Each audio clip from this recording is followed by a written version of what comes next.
Many of us who are not Shin Issei ourselves live with and among many Shin Issei, or first generation, migrants from Japan who came starting in the 1980s. But even American-born Nikkei like ourselves, some of us know little about our distant cousins, why they came, what they experienced, and how they've profoundly shaped the communities around us. We're here in Little Tokyo, where many Shin Issei serve our food, stock the shelves, and pray and shop right alongside us. Yet, despite our close proximity, there's considerable canyon or void of understanding, more than one would expect. Thus, the title, Intimate Strangers. Dr. Tritia Toyota, who some of you may remember as one of the first Asian American women journalists on major network television, has really been a trailblazer in that industry, and I know for myself she was a great role model and made me understand that Asian women can be smart, strong, assertive, and successful. She since then shifted to a career as an engaged scholar with a PhD from UCLA in anthropology, where she's currently an adjunct professor. She's also a revered teacher and professor in Asian American Studies and has been a researcher with us at the UCLA Asian American Studies Center for now 14 years. Sorry, not to age anyone. Her earlier book, Envisioning America, New Chinese Americans and the Politics of Belonging, was published by Stanford University Press. This book today, Intimate Strangers, Shin Issei Women and Contemporary Japanese American Community from the 1980 to 2020, is a labor of love. It is also the first book on Shin Issei women. It is a result of 10 years of ethnographic research, including interviews and life histories with over 60 people. Dr. Toyota herself has been deeply involved in the Nikkei community, especially in Sotao, where many of the stories are situated. The result is a richly textured, analytically sophisticated, and eloquently written book. Today, we are very honored to have Dr. Toyota share her experiences and insights from this research and this important publication. Following her presentation, we will introduce Professor Valerie Matsumoto, who will share her comments and be in conversation. And we hope to have some time for you to ask your questions, so please make mental notes of what you'd like to ask before we transition into a book signing reception back in the lobby. So please give a warm welcome to Dr. Tritia Toyota.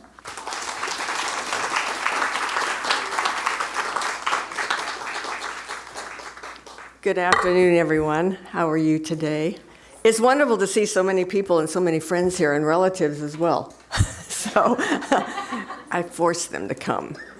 Let me just say that there is life after news, weather, and sports. Right, Victoire? And Karen is right, and Karen's my boss, actually, at UCLA, so I have to be nice to her. I have been interested, I think, in Nikkei community since I are one, ever since I can remember. And for those of you who know me, you know I'm from Oregon originally, and came to California to go to grad school at UCLA. So I was astounded when I came to Los Angeles that there were so many Nikkei.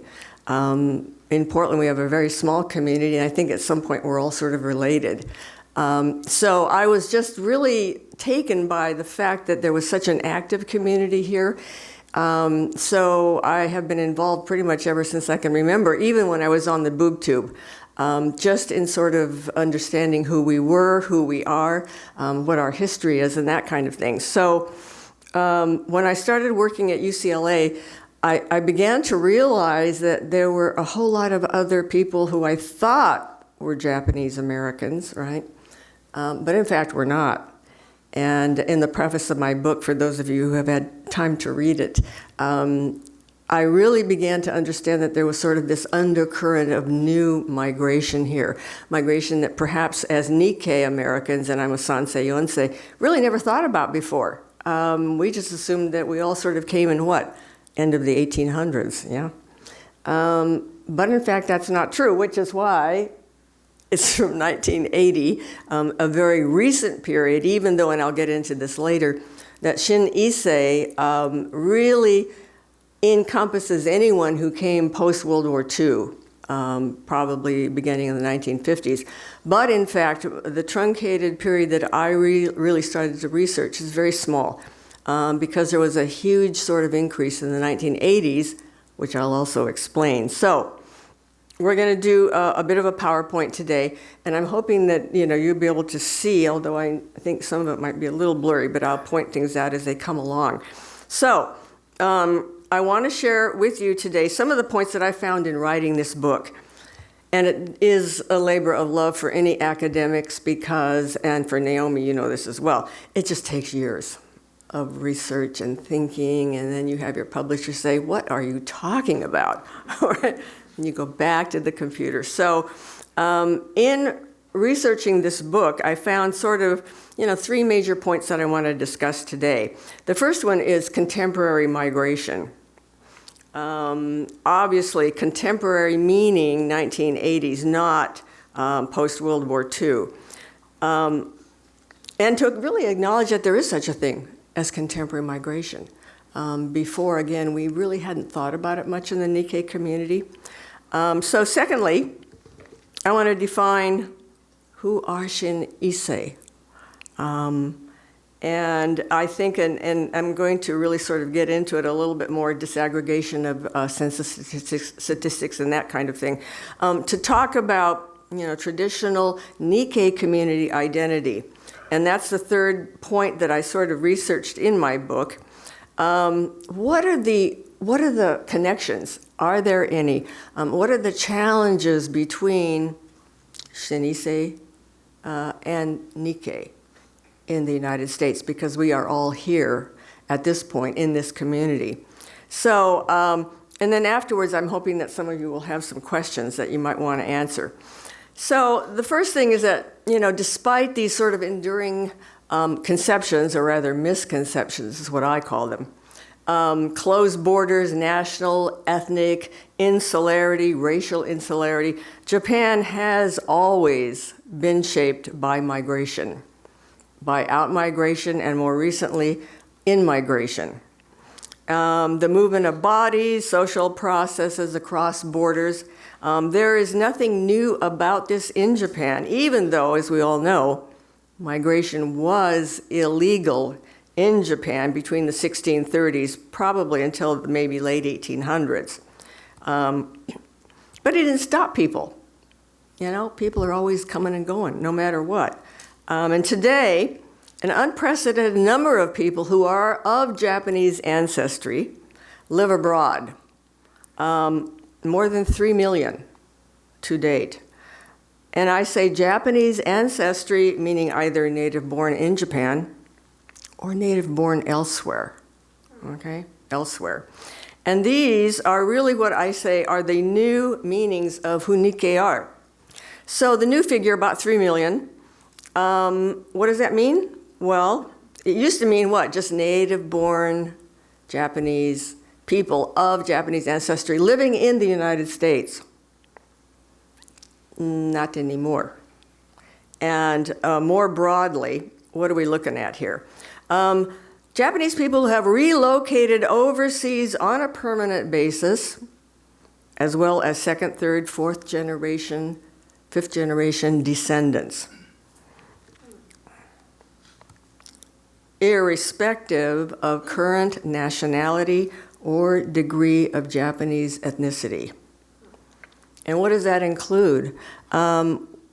We always used to say, well, Japanese Americans in the United States. Are we talking about just the United States anymore? Nope. Where is the largest Japanese American community? Yeah. Brazil. Where they do the samba and all those really interesting sort of, and of course, what are they speaking? Portuguese, right? So when we say Nikkei, right, we're talking about Nikkei who live not only in the United States, Canada, Mexico, Central America, South America, London, whatever, right? Paris.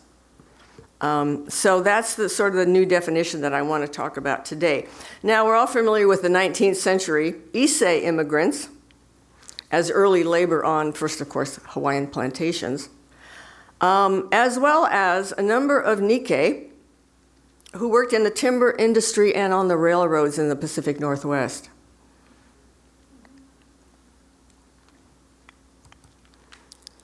Now, the primarily male Issei society was transformed by 1911. Why? When half of all of the Japanese migrants became women. And many of them, of course, shashinkakon, picture brides. And between 1860 and World War II, the Nikkei community in the United States grew to about how many? About 270,000, mostly on the West Coast and in Hawaii at that point. And by 1924, which was, of course, the National Origins Act exclusion, the Issei generation was here. And so what did that mean with the inclusion of picture brides, right? It's the birth of the Nikkei community with Nisei, first generation American born. Now, since World War II, maybe around 1950, 2015, more surprisingly, how many people do you think have come from Japan to the United States? More than the initial batch of people came prior to World War II. And these are the Shin Issei. Shin in Japanese, by the way, means new. They're basically the new Issei, not the old Issei who came in the 1800s. So the Shin Issei have come to the US as immigrants. And I will tell you that some people place this figure much higher because this is a legal definition.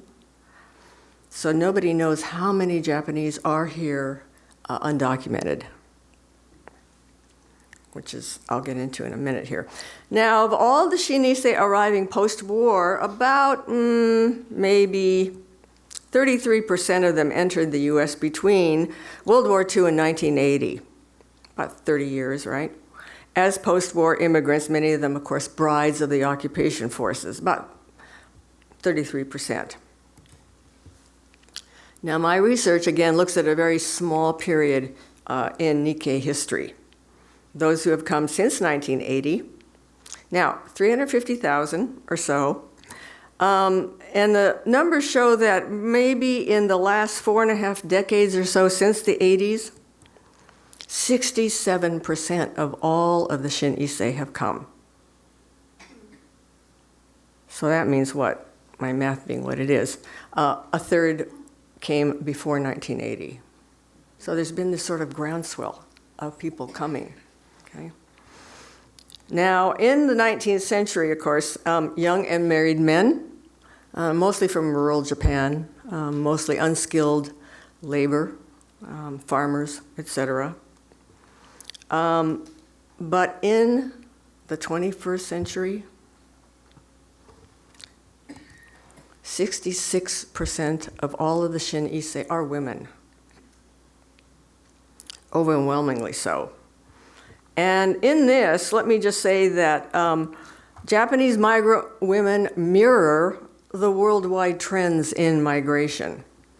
And if you look at this, from 1899, only about a third of all immigrants, and this is worldwide, this is not just in the United States, but worldwide, about a third were women, but as you can see, 2005, it started to grow exponentially. And now we are looking at least half, in some cases in many areas of the world, more than half of all migrants are women. Of the 245 million migrants total worldwide moving around, not just women, but 50% of them, and as I said, are women, and about 75% of them are considered domestic workers and or largely unskilled. Another interesting figure is that half of all of the women and children migrants are considered refugees. So, more to our specific discussion. Shin Issei women are young, unmarried, and under 30, pretty much like the Issei men who came earlier. However, they are not rural, but in fact are highly urbanized. They come as singular migrants. They have no family ties here. They come by themselves. And of course, if you have family, it will make it easier for you to get into the United States. If you don't, there are very strict kinds of visas where you can enter, but you have to leave very quickly. And I'll get into that in just a bit. So how else may Shin Issei women be defined? Let's just quickly go over each of 5 major points here.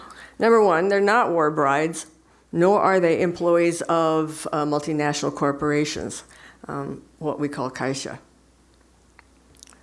Primarily, mostly middle and lower middle class families, not especially highly educated.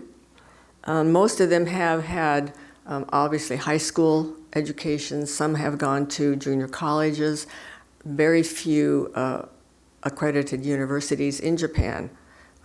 So they come here primarily, why? By the way, they are the first post-war generation raised in a very prosperous Japan, post-war. So why do they come here?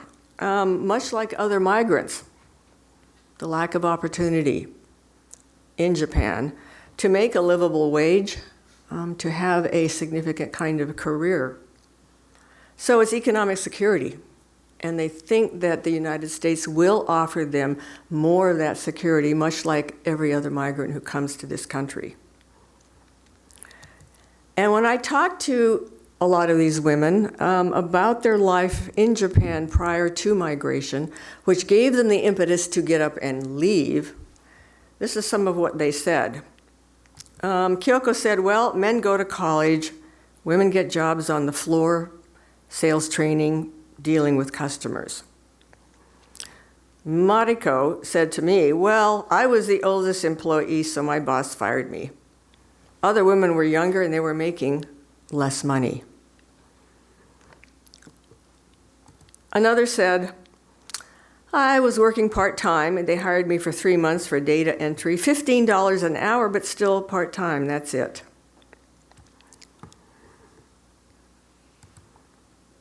Chisa said, my parents said it was time for me to get married.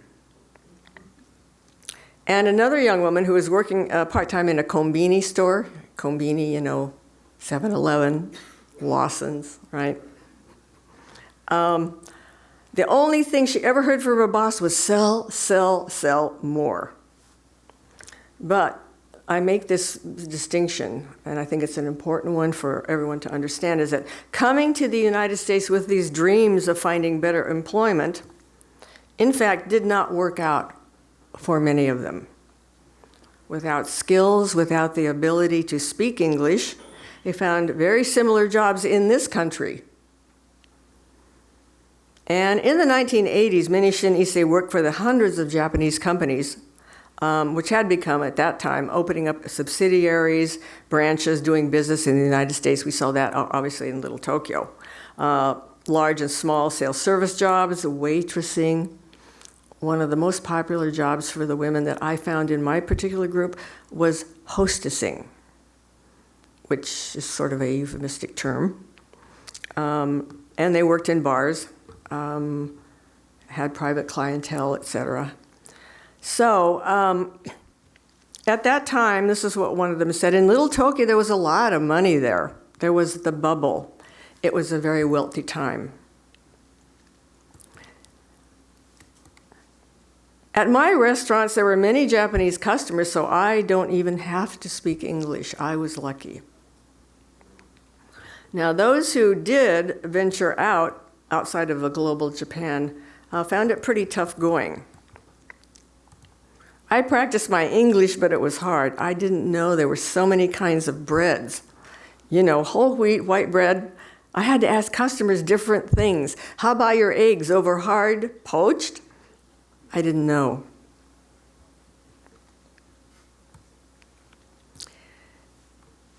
And now, in addition, without significant funds, monetary funds, right, Shin Issei had to work despite visa restrictions, and so they did so without documentation, which is always, of course, a risky venture. Well, if they catch me, then I have to go back to Japan. But the government here would have to do something different because, you know, it's not just me who's illegal.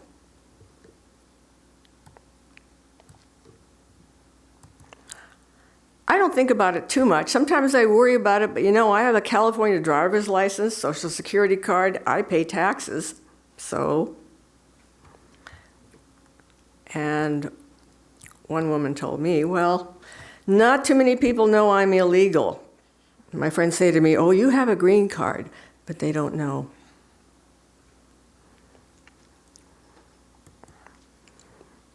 Now, this chart shows how the Nikkei community, and I guess, yeah, you can see it pretty well, has transformed in the latter part of the 70s and into the 80s and beyond. The blue bar, as you can see, is native-born U.S. Nikkei. The red bar represents new Japanese immigration.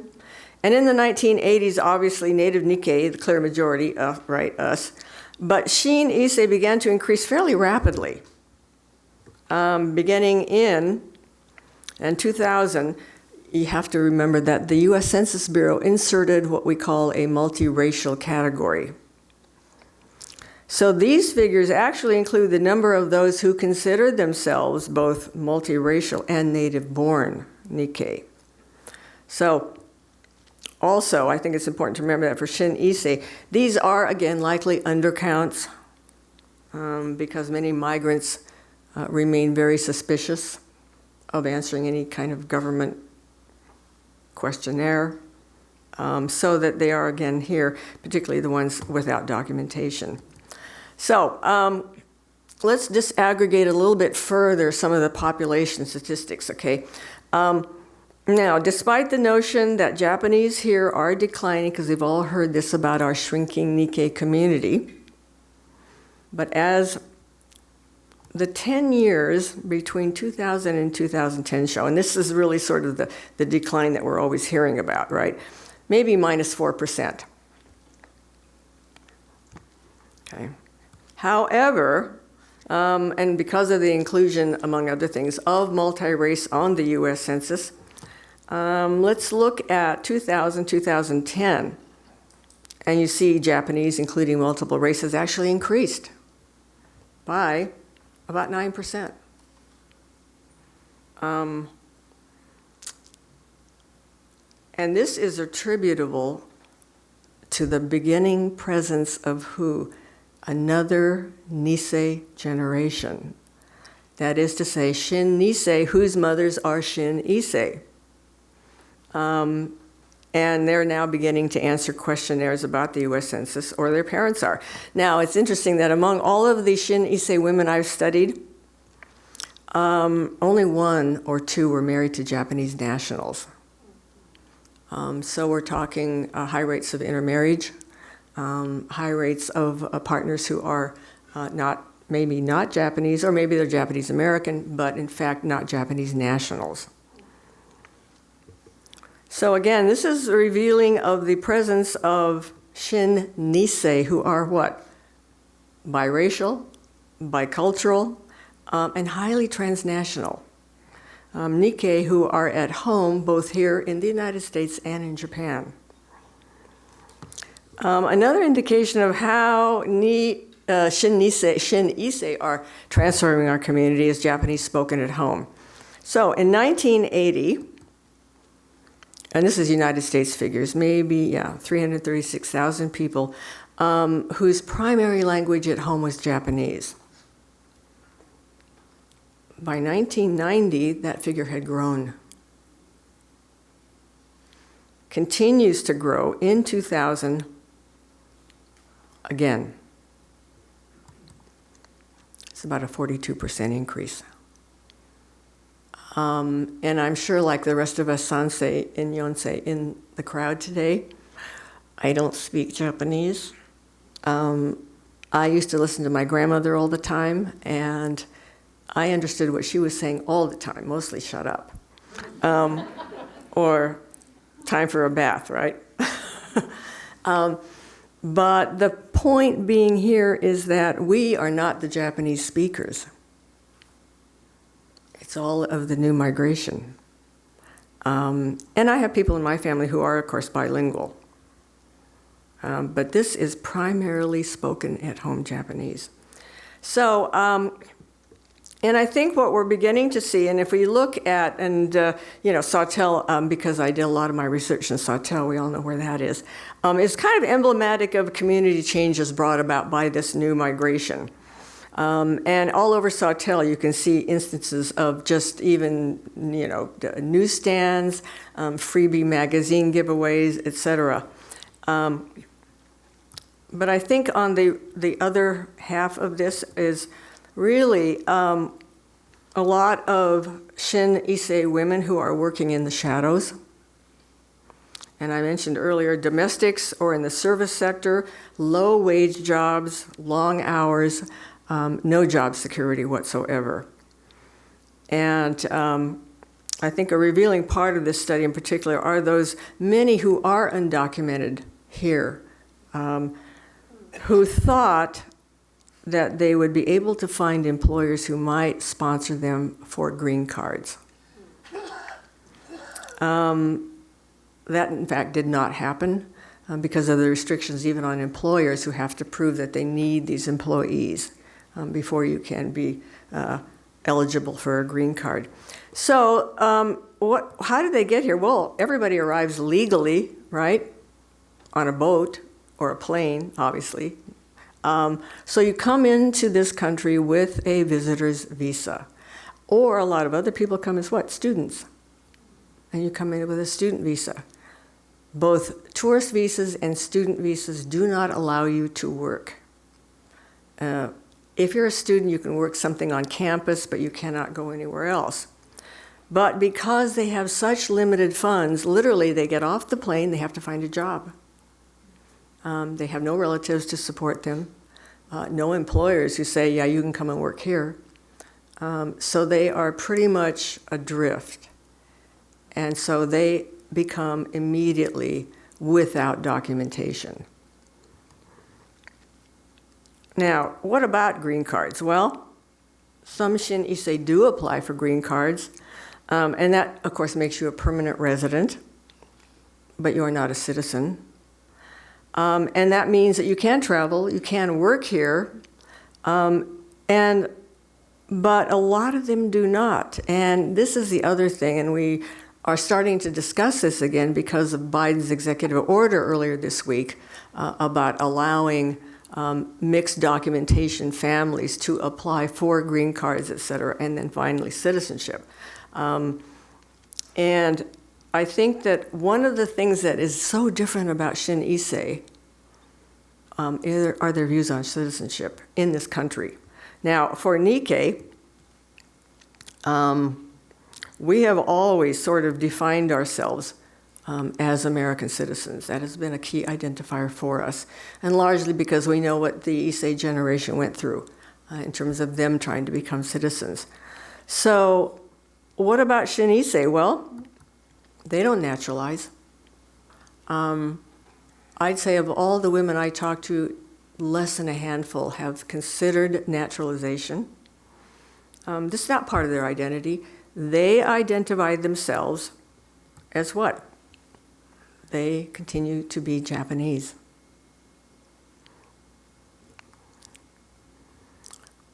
So I'm going to talk a little bit about ways in which Shin Issei, because they're so different, right? We have a lot of different challenges between Nikkei and Shin Issei communities. It doesn't mean that we are not working together and I'm talking specifically about this example. For those of you who are in West LA, you know about the Japanese Institute of Sawtell. So it's the Saturday language school. It's going to be 100 years old next year. That's how long it's been. Now, it's been around. Now, by the way, in the 1990s, it almost shut down because they didn't have any students. Because Yonsei, Gosei students are not going there. How many people, Sansei, here went to Japanese school? Yeah? And of course, you all speak fluent Japanese. We didn't have one in Portland, so I missed out on that experience. But, you know, the same kinds of issues. Sansei parents are saying, my kids do not want to go to Japanese school on Saturdays. And I'm sure, yeah, you all fought that. Oh, you did too, Tom, yeah, I'm sure. So it was just a moribund facility. I mean, the place was falling apart. You know, the toilets were unusable. And then all of a sudden, what happened? Shin Issei moms with their Shin Issei kids started coming by, started enrolling their children in the 1990s and into the 2000s. So much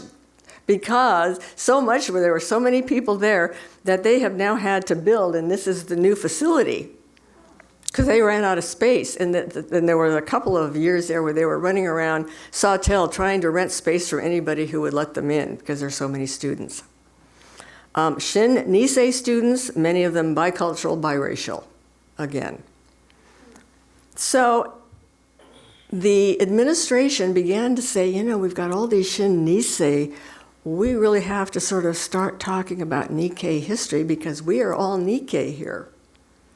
And how are we going to do this? So they got together with some of the Nikkei board members, and they said, well, I think one of the first things we have to talk about and teach these Shin Nisei students is about World War II and the incarceration, which they do not teach in Japan. In Japan, pretty much what they learn about the war is that what the United States did, obviously, and the bombings and whatever. Over here, Nikkei history has a different kind of focus. So finally, what did they do? They arranged for a field trip to where? Manzanar. Yeah. 2012 was the first time they had ever gone to Manzanar. And that was a place that was pretty much unknown to all of the Shin Issei moms who went along as chaperones. And they all complained that it was 103 degrees, all right? Dusty, dry, hot. And they went around with the National Park Service, people there with the one with the hat on, to tour the camp. And just to see what incarceration was like. And one Shin Issei mom said, my husband, he's Hakujin, he didn't know anything about the camps. And by the way, neither did I. So a wonderful learning experience, to say the least. Now, the trip was a highlight of the annual year-end school presentation at Christmas. And the students relating what the trip had taught them. Teachers and parents talking about the importance of knowing American history, especially because what? Students are American citizens. And both the teachers and the Shin Issei parents were commenting, the Shin Nisei have to know the history of the camps and about Japanese Americans during the war and how difficult it was. Yes, it was very racist. Racism still exists, I think so. We saw a movie about Manzanar, a documentary about Toyo Miyatake history and about his sashin, his photographs. I saw that, and the high school students watched it too, and wow, this is American history. This from one of the Shin Issei teachers at the GIS. And this from another teacher. You know, the children asked a lot of questions, like where were we in the dining room, at the table? What kind of food did they cook? We saw the beds. It was really terrible. I was really shocked. This is history that shouldn't happen again. If the children don't know anything, then how can they defend what's important if something happens again in the future? Don't you think that history can repeat? I hope not. So on that note, because we're talking about history, I want to share with you History in the Making. And as my book acknowledges, first of all, we have to acknowledge that there are many new migrants amongst us who can contribute if we can meet on common ground. And I think discovering that common ground is probably going to be our biggest challenge. It has been. And many of us, I think, experienced that with Shin, Issei, and the Keido sale a couple of years ago. So speaking of new challenges, future history is hoping to be made at this year's Olympics in Paris at the end of July. I leave everybody on this kind of hopeful note, I think. If I can get my little mouse to work here.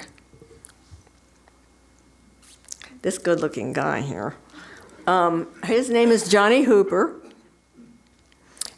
He is on the U.S. water polo team, and he is the key attacker. That's his position, attacker, right? He was born and grew up in Los Angeles, attended Harvard Westlake, went to Berkeley, but nobody's perfect. Sorry. And here is his Shin Issei mom, Masami, who came in the 1980s from Tokyo. And the thing about Johnny is he is the nicest guy you'll ever want to meet. He really values his Japanese ancestry.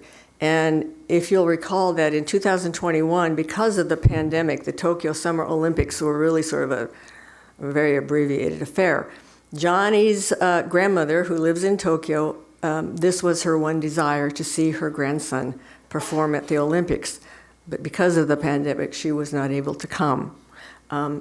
She said, "I am not dying until I see my grandson." She is going to try to make it to Paris.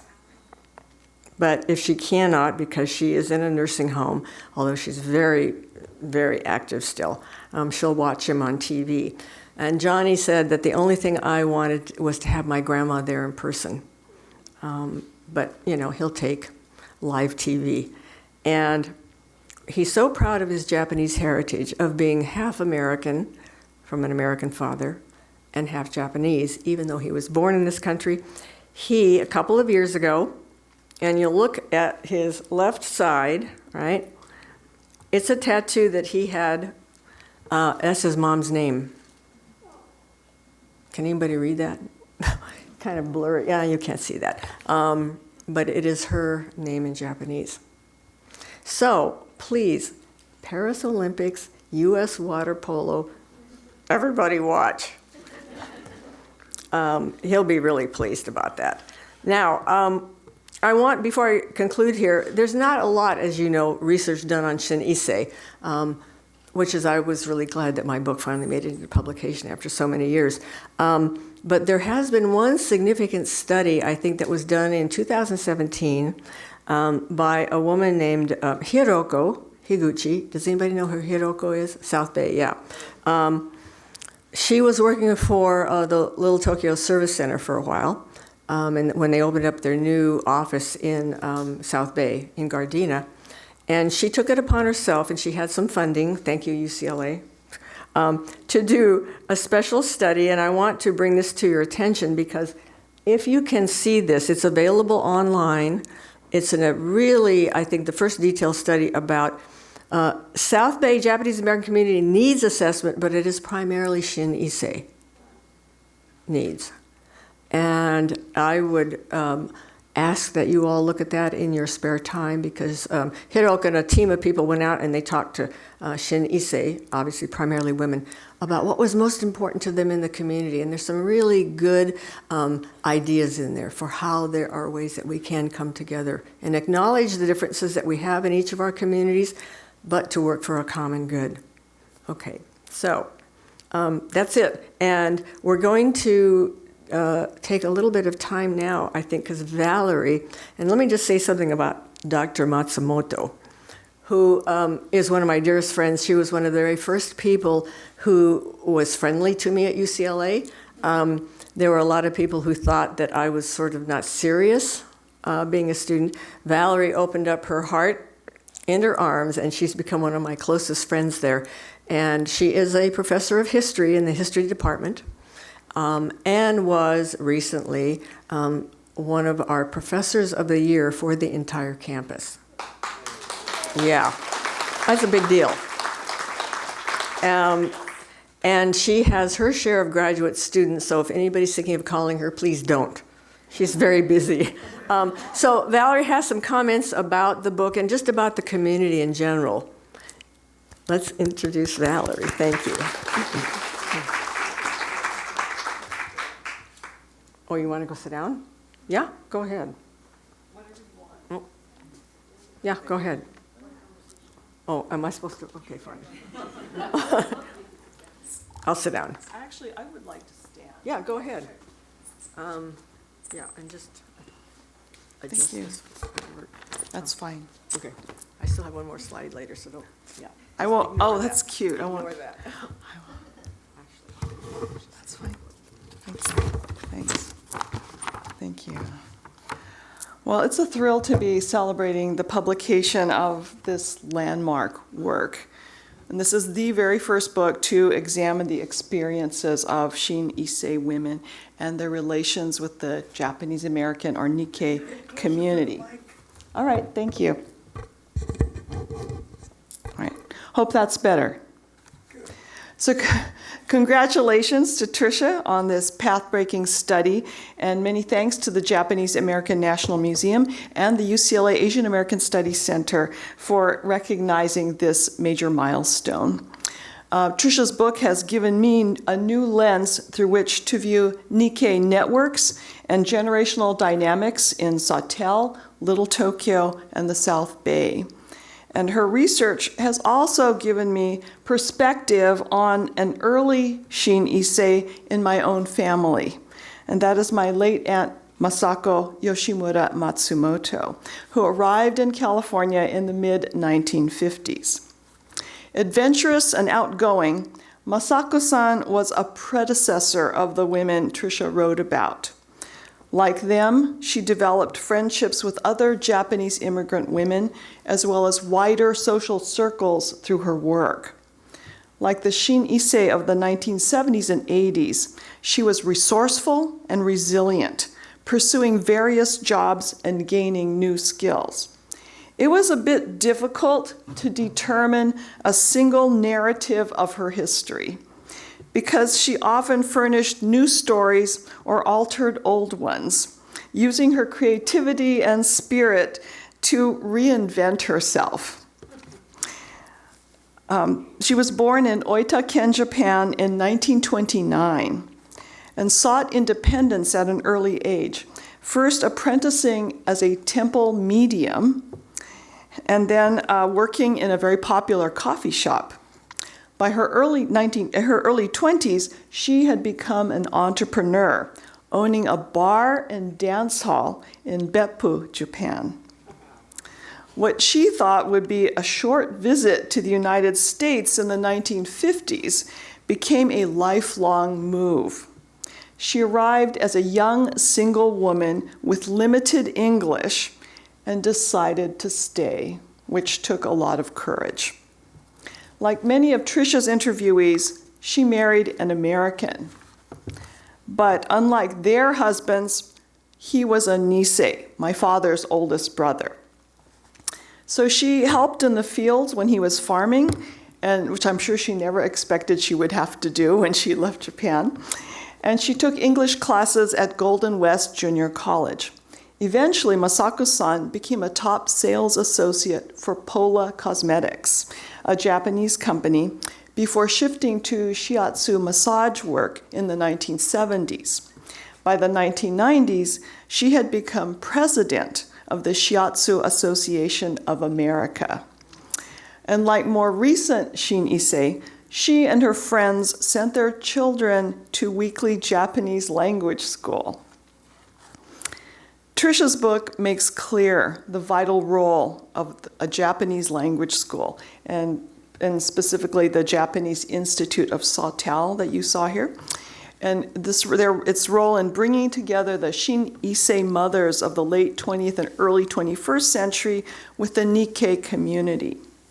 I was also struck by the reactions of the Shin Nisei, the children of the immigrant women, who balked at their mother's efforts. Many of them did not want to go to Japanese language school on Saturdays. And so this reminded me of the Nisei, many of whom during their childhoods in the 1930s also did not want to attend Japanese language school after regular school hours or on weekends. One of the women Tritia interviewed had an 8-year-old son who would much prefer to be playing soccer than studying hiragana. His mother agonized about what to do, saying, "Am I torturing him? He goes to school all day Saturday. Am I doing him a favor? Japanese Americans tell me, my parents sent me to Japanese school when I was little and I hated it. But when I grew up, I wish I'd continued it. At the same time, I don't want him to miss out what his other American friends are doing on Saturdays," end quote. So as Tritia's book shows, what such children are gaining is not only Japanese language skills, but also an awareness of the Japanese American history of which they are a part. This book provides a wonderful window into the fascinating past and present of the Sawtelle community. When I first moved to LA, I was delighted to find that Sawtelle was so close to UCLA, and that the treats that my family only enjoyed once a year, living on the Arizona-Mexico border, could be easily found at Safe and Save Market or Nijia Market. It's like, I'm here, it's paradise. So Tritia's book notes the landmarks that I came to love: the Yamaguchi Variety Store and Satsuma Imports with its Japanese cosmetics and ceramic ware. Later, I gained glimpses of Sawtelle's pre-war past from Rose Honda, who sketched out a very different landscape than the one I saw in the late 1980s and 1990s. When I arrived, I did not understand the urban transformations that were well underway. Tritia's book traces this transformation of the area by gentrification starting in the 1980s. As developers targeted older homes and small businesses, single-family dwellings gave way to multi-unit apartments, and housing prices shot up. This is the period when, as she recounts, infusions of Japanese and other Asian capital fueled the rise of Sawtelle as a foodie's paradise, attracting growing numbers of diverse customers. By 2014, as new businesses erased markers of the Nikkei past, issues of belonging and community spurred local Japanese Americans to form the Sawtelle Japantown Association, or the SJA. So this book reveals the daunting challenges the SJA faced in preserving a sense of Japanese American community. One of their key efforts was the successful campaign to secure LA City Council recognition of Sawtelle Japantown, making it the 4th surviving Japantown in the country, and that happened in 2015. Tritia presents the rich past of Nikkei communities, including Little Tokyo, Sawtelle, Gardena, and Torrance, as places of historic struggle and resistance. She notes how Shin Issei have been drawn to these areas with long prior Nikkei presence, even though they are often unaware of the contestations over race, citizenship, and social acceptance that are embedded in the terrain. So this study is a bit like a secret handbook, documenting how these two different groups, the Shin Issei women and Nikkei, perceive each other, how little they know of each other's histories, and why that matters. This makes visible areas of dissimilarity, shedding light on why many Shin, Issei, and Nikkei have indeed remained intimate strangers. But her study also reveals areas of potential collaboration where mutual interests and concerns have brought together Shin, Issei, and Sansei activists, as in the case of the sale of the Keiro Senior Health Care nursing homes that provided culturally sensitive care for Nikkei and Shin, Issei in Southern California. Despite the differences that emerged, and although they were not able to prevent the sale, the Shin, Issei who spearheaded this cause have continued to work with Nikkei on an ambitious project to develop a new senior care facility. So in conclusion, Tritia's research revises Japanese American history and Asian American history, which have long assumed that few Japanese newcomers have migrated here since World War II. She makes visible the arrival of gutsy women like my Aunt Masako. And as she delineates, the immigration of Shin, Issei women and their relations with Nikkei raise questions about community belonging, coalition building, and ethnic culture. Her book illuminates the importance of Shin, Issei women and their Shin, Nisei children to the future of the Nikkei community, along with fourth and fifth generation Japanese Americans, including the growing numbers of multiracial and multi-ethnic Nikkei. Without downplaying the differences and tensions, she highlights the resourcefulness, networking skills, and capacity for growth that both groups bring to collaborative projects, as we can see here in Little Tokyo, in Sawtell, and beyond. Thank you.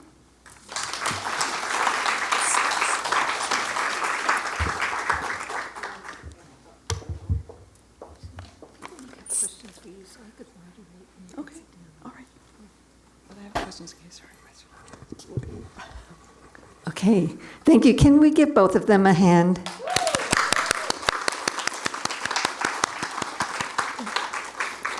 Now, we were going to start with conversations between them, but Valerie said, let's just open it up for questions and have a big conversation with all of us, which I thought was wonderful. So, and if no one has questions, she has some prepped. But let's start with all of you. What questions come to mind, and what would you like to ask either Tricia or Valerie? Okay. We are wherever the mic goes. Can you introduce yourselves too? Thank you. Hello, my name is Naomi Hirahara, and I'm friends with both these all these three women here. I had a question about, we have these traditional Japanese American organizations, some that were started in the 1920s. It seems very difficult to get these organizations to kind of service this new population.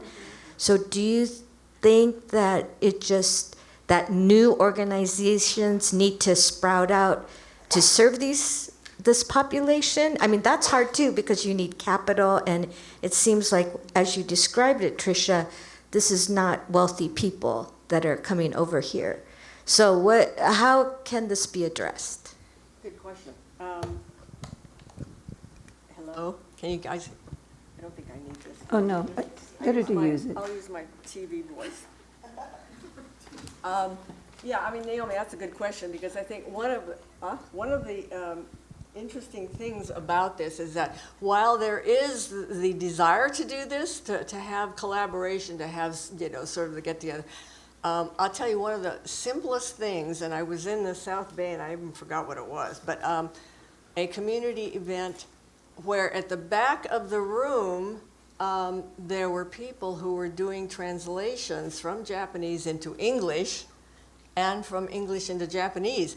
And several of the people in the audience said, you know what, and they were Sansei, primarily Sansei, I would never have known what these people were saying who were speaking in Japanese if it weren't for these translators, and we all had headphones on. I mean, that's something that doesn't cost money, right? It's just a matter of organization where you bring in some people who understand both languages.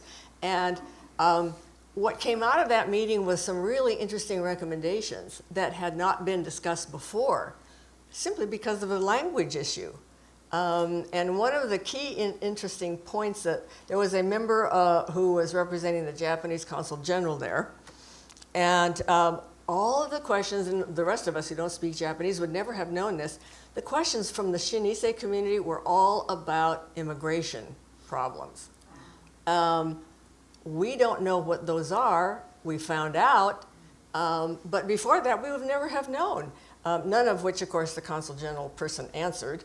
But the fact is that that is one of their key issues that we can look at. And subsequent to that, I talked to a couple of immigration attorneys in the JA community, and they said, you know, we have a lot of attorneys who know a lot about immigration. And why can't we put together some sort of a workshop or something where we can invite Shin Issei to come and talk about their immigration problems, but also to invite Nikkei community who know about problems. I mean, we've had immigration problems ever since we came to this country, and that's no different now. And I think that just an easy solution about translation is really important. And that would go for healthcare. The two major issues that are of concern to Shin Issei women, number one are migration issues, immigration, and number two, are they going to stay in this country until they get to be, and because a lot of them are in their 60s now, right? Because they came in the 80s, so, and they were, let's say they were in the 20s, so what does that make them? Are they going to stay in the United States? Most of them, and that's another reason that they don't naturalize, right? Because they don't want to give up their Japanese citizenship. Japan does not allow dual citizenship, but nobody says anything about it. But it is illegal to be a dual citizen of another country.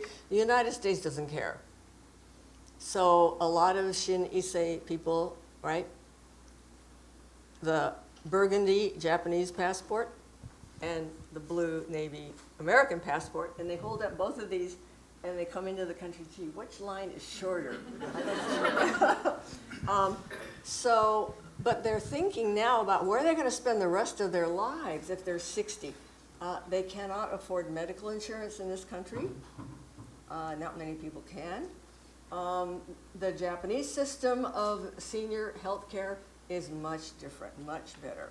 And even if you were only working part-time in Japan before you left, or you may be going back and working part-time, you can still receive medical health care. That's not true in this country. And they just look at the costs. Where are we going to live? Who's going to take care of us? It would be much simpler and cheaper in Japan. So, and I have had a number of people, 3 or 4 people, let's say early on in my study who were older, all of a sudden they disappeared, and I would ask around, what happened to so-and-so? They went back to Japan because this country was too expensive. So, I mean, those are some of the things that I think that we really need to address, even from the standpoint of translations. And there were a lot of people there who only spoke Japanese, but because they knew that there were going to be translators there, they came. It was pretty interesting. And for all of us who don't speak Japanese, we learned a lot. I was wondering if you speak about the Japanese women. I'm wondering if Japanese men, single men, are also coming over in the same numbers. No, not at all. And what are the economic situations in Japan today that are forcing women to give up family and home and culture to risk coming over here? Well, I talked about that very briefly, but it's economic opportunity. In Japan, even though Japan has changed, it is still a highly gendered society. In Japan, yeah. And so if you are 25, and I have a number of women I interview, if you're 25 and you're still working and you're not married, you will be asked, or you will be told, or you will be fired. There is still the sort of caveat that if you are 25, and there is a term, right, they call them Christmas cakes. You know what Christmas cakes are? a fruitcake is no good. It's never any good. But a fruitcake is really bad after December 25th. Right?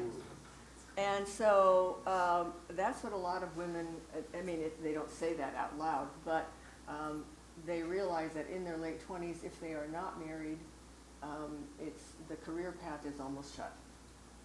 And once you're married, of course, you have to have children. So men, and I mean, I will say that I think that in a lot of cases, and Valerie talked about this with her aunt, Shin Issei women are very brave, very creative in terms of how they're going to get along with their lives, because those opportunities are not available in Japan. And so I think it takes a lot of bravery just to pick up and go. I mean, who of us could do that to a country where you didn't speak the language, you had no relatives there, you had no money? I mean, how many of us, not many of us, could pick up and leave? So there is that sense of desperation, anger, frustration about, this is just not working for me. I have to go someplace else. And of course, everybody watches American media, American TV, and they see, and I mean, in the 80s, the big TV series that these people were watching were like, what was it, Chips? I mean, you know, or these very sort of glamorous California lifestyle sitcoms that were on television, and they were aired in Japan, of course. And so they see this sort of unreal picture of what life might be like in the United States without really fully thinking, or just saying, I'm just going to take the leap and go. And then once you're here, if you are undocumented, of course, then you have a real problem. You can go back to Japan, and there were immigration laws in the 80s and the 90s that allowed people to leave. But once you leave this country, if you are undocumented, you cannot come back for at least 10 years, and probably never. There's a 10-year ban, which President Biden was talking about earlier this week in the immigration thing. And it still is enforced, a 10-year ban. So a lot of people didn't leave. I mean, they just, everybody went underground. Yeah, my question is more practical. I mean, we have these different problems, okay? I want to address that thing about Cato, too. I have a real problem there. But our community, where do the people that have these problems turn to? I talked to the preachers and some of those folks, and they told me nobody comes to them about their problems anymore. So there's a whole kind of impression, right, that's being cast out there. They're all middle class, and they're all trying to be white, you know. And that's okay for people that want that, but there's some of us that don't, and some of us can't cut it. Okay, the main thing is, one of the problems that comes up, especially like with the Cato, is that the Issei ladies that were there at the retirement home, right, they fought. But you have to look at who backed them up, who supported them. Not a goddamn soul in the community, right? Even when they came over to Koreisha, right from almost the beginning, they were isolated. They weren't, their energy and their anger wasn't being used, right? And look where we're at right now. The second time around in our community where we've had a senior citizens program ripped off, right? They're trying to build a third one. But anyhow, okay, the question is, what do you think is going to be resolve all of this stuff? Don't we, don't we need some kind of organization that represents who we are, right? I don't see anybody around that stands up for anything that I've ever stood up for. Last time was the Jack's AI office at J-Town. But before that, and since then, I don't see anybody. But, can you speak to that? Who do you turn to for help? I'm not sure I understand your question, actually. If you're talking just generally about what, senior citizen issues or what? Mo, were you talking about Koreisha and Cato in particular, or is it a general question about where do Shin Issei go for support and help in the community? Yeah, where do we go? I mean, I think a lot of Shin Issei find themselves very isolated. Pardon me? Can you use the I microphone? think they find themselves very isolated. Can you use the mic? Does this work? Yeah. Okay. I think a lot of Shin Issei find themselves very isolated, and particularly women. They often cannot talk to their husbands, who obviously do not understand what their particular situation is. And I agree that there are not a lot of community facilities, community groups who can address this. This is why I was talking earlier in answer to Naomi's question about, if there ought to be some way. We have a lot of established Nikkei organizations already. This is one of the reasons, and I don't want to get into the specifics of Little Tokyo Service Center, why they opened up in the South Bay, was to try to address some of these issues, and also to bring in Shin Issei women, such as Hiroko, who can really look at the community and assess what the needs are. But again, it's a lack of funds, it's a lack of time. I think that it is something that is progressing and evolving, but very slowly.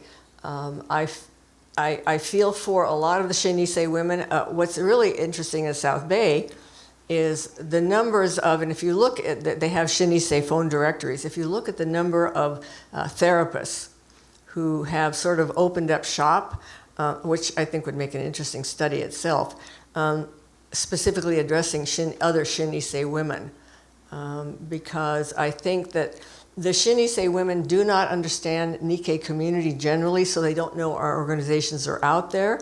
And again, we don't do a good job of reaching out, primarily because of language. I'm thinking that it is doable, but again, it's something that you really have to pinpoint. And because there are so many other key issues, right, that the communities are working on with very limited funding, I think it's very hard. But I noted this in my research about the sadness, the isolation, that they literally have no one to talk to during the day. They have nowhere to go. A lot of them, and there's one instance in my book where I talk about where they have formed small groups amongst themselves of all Shin Issei mothers, and they get together and they talk about all kinds of things. And it's kind of a therapy thing. But they also find out, where the best food sales are at various food stores. Or they find out one of the key issues for Shin Issei, as it is for Nikkei, is educating their children. And I did go to one talk where Shin Issei mothers had invited someone from UCLA, not on staff at UCLA, but who was going around the various communities to talk about how you're going to get your child into UCLA. Okay?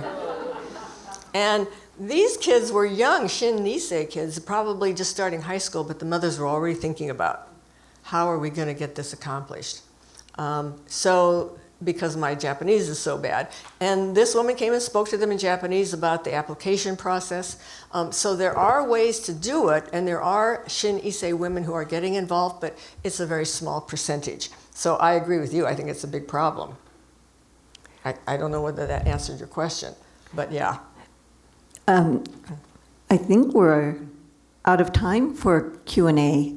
Because we do want to spend time just socializing in the lobby for you to have a chance to purchase her book and get her signature on it.